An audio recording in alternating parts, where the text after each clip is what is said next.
Wow, what an honor it is to be standing in this room at the 2013-2014 Glenn Howell Distinguished Educator of the Year for Leon County.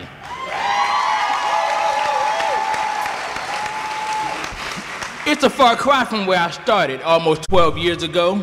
I was fresh out of undergrad at Florida Agricultural and Mechanical University, 22 years old, 125 pounds soaking wet, and that was before the metabolism started kicking in. And I was just hired on at Kate Sullivan Elementary School. I'm excited, ready to rock and roll. The first meeting is parent orientation.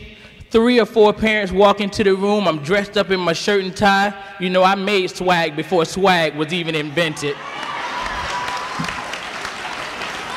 And the 4th parent that walks into the room, she looks around as if something is going on, and she says, "Where's the teacher?"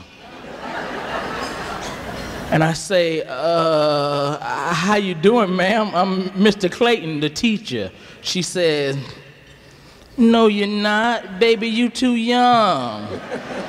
I knew we were in for a long haul, but needless to say, after that year, I was her favorite. To the Leon County School Board, District Superintendent, Mr. Jackie Pond, the Leon County School Board and all district administrators, thank you for working tirelessly to assure that our district is one of excellence, integrity, and diversity.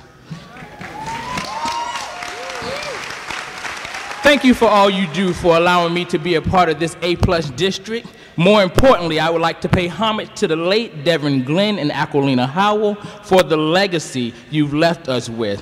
It is their shoulders we stand on as we continue the work they dedicated their lives to. No successful educator can do this journey alone, so I'd like to take a moment to thank a few people who, if it were not for them supporting me and guiding me along the way, I wouldn't be on this stage tonight receiving this incredible award. I share this award with my #1 cheerleader, my best friend, my ace in the hole, my amazing wife, Miss Natalie Clayton. Thank you for always encouraging me to be the best me that there is. To my sister and brother-in-law and all of my Tallahassee family, to my family who traveled to be here from Jacksonville, Florida, Tampa, Florida, Okinawa, Japan, Buffalo, New York, and my New Hope, New Faith Church family, I love you all dearly, and thank you. I would like to give a quick Eagle shout out to my Bond Elementary School family, home of the Soaring Eagles under the leadership of proud principal, Mrs. Brandy Tyler McIntosh, and her leadership team. I also like to thank my former principal, Miss Regina Browning, current principal of Adult Community Education. Thank you to my Kate Sullivan Crocodile family under the leadership of Mrs. Pam Stevens. And to Dr. Kathleen Rogers, my first principal, who looked beneath the surface of my baby face, my untraditional resume, and saw the best in me and gave me an opportunity to do what I do best, and that's teach. To each of you that I've mentioned, thank you for all that you have taught me and for believing in Mr. Clayton. I am because we are.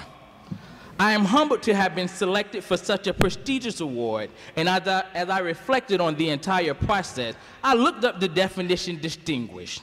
Those are some high standards. Distinguished means marked by excellence, or having the air of distinction, which in turn means the recognition of differences. Growing up, my story wasn't all that distinct or distinguishable from many children in our country today. Like me, 15 million US children, or 1 in 3, live without a father. While my mother was an amazing woman, at the age of 12, she could no longer be my primary caretaker. I was fortunate enough to have my mother nearly because 5 million children in our country live without a mother.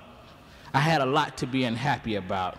I had many legitimate reasons to be angry and resentful, as I'm sure many of you in this room do today as well. And when I look at the world we live in, one that is focused on me and it would have been easy to feel sorry for myself or let the hurts of my past be an excuse for anger or for giving up. but as one of my brilliant aunties said, who played an absolutely invaluable part in raising me, there is no place on the job application to check off if I had a hard life. So instead of focusing on me, I came to realize that it wasn't my circumstances that would distinguish me, but developing distinct perspectives on how to take what I have been through and use it to help them, the students. For example, as I embark on my career in education and interact with different students, parents, colleagues, and school communities, I ultimately found out that nothing that I had experienced was about me. Growing up without a father wasn't a slight in life, but a bridge to understanding my students beyond the surface. What makes them tick? What do they need? How they learn, and how I would love them. This is also why I became a foster parent, and to date has had the unique experience of caring for 7 children who for various reasons couldn't be with their biological mother or father. I stood in the gap and was able to be the father figure I never had.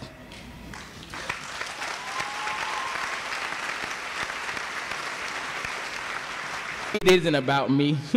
It's always about others. I chose to look at my experiences to help my students move past their hurts and focus on their strength and build self-confidence necessary for success.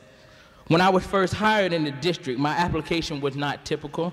I didn't have a degree in education, but psychology. I didn't do a classroom internship, but a daring administrator took a chance on me. And honestly, it was hard at first, gaining the respect of my fellow educators to prove myself, but now I realize it wasn't about me. It was to teach me the grace of not prejudging students based on their IEPs, their language barriers, or the number of behavior referrals that they've had, but instead learn how to help them see that their aptitude is not defined by their past and see that their distinctions must be a springboard for success. Because after all, as we see tonight, being distinguished is honorable. So the message I want to encourage all educators in the room to remember tonight is that what we do each day in school isn't about me or us. It's about them. Our students, our parents, our community, all stakeholders. I believe that this concept is in the heart of all true educators, for it must be, or we wouldn't be sitting here tonight. No teacher that I've ever met said that they went into this profession for the money. We certainly don't do this job for the cash bonuses, the plush working condition, the luxurious company cars we get to use, or the high praises in Time magazine. But in those moments when we have to remind ourselves, while we didn't get the perks that other professionals do, there is no better reward than receiving a letter from a challenged student you taught 5 years ago who had been accepted to a 4-year university. What can compare to the smile on a child's face when they go from a level 1 to a level 3 on the FCAT in 1 year? Can there be anything better than running into a former student in the grocery store who has made the decision to be a teacher because of the impact that you had on their life in 6th grade? It's truly about them, the students that we have made a commitment to. Even beyond the students we serve today, it's about their children and their grandchildren. It's about breaking generational curses. It's about opening their minds to what they can do. It's about our community as a whole. We don't do this because of us, but for them. Allow me to leave you with this final example tonight. Just this year, I have been personally reminded that my work is not about me. On September 2nd of 2013, my mother was murdered. When I returned to school 2 weeks later, I was asked by my administration to move from room 511 to room 308, to go from teaching 3rd grade to 4th grade, to teach reading instead of math. Needless to say, this was a tough move, but it was what was needed. As I was getting to know my new 4th grade class, I realized one of my students was having some serious behavior problems. I was concerned, so I took time to establish a rapport with him, and he began to tell me what was really going on. Come to find out, his father was murdered 3 days after my mother. At that moment, it all made sense. The recent events in my life weren't at all about me. but gave me the opportunity to help him. I was able to share my story with him, have an understanding of his pain of tragically losing a parent. Today, he is an AB Honor Roll student, a model citizen, and consistently meets his AR goal. I absolutely love this kid, and I'm proud to say that I invited him here tonight as my special guest to sharing this award with me. And to that young man, I want to say thank you for being a reminder to me that it's not about us, it's always about them. Good night, and thank you.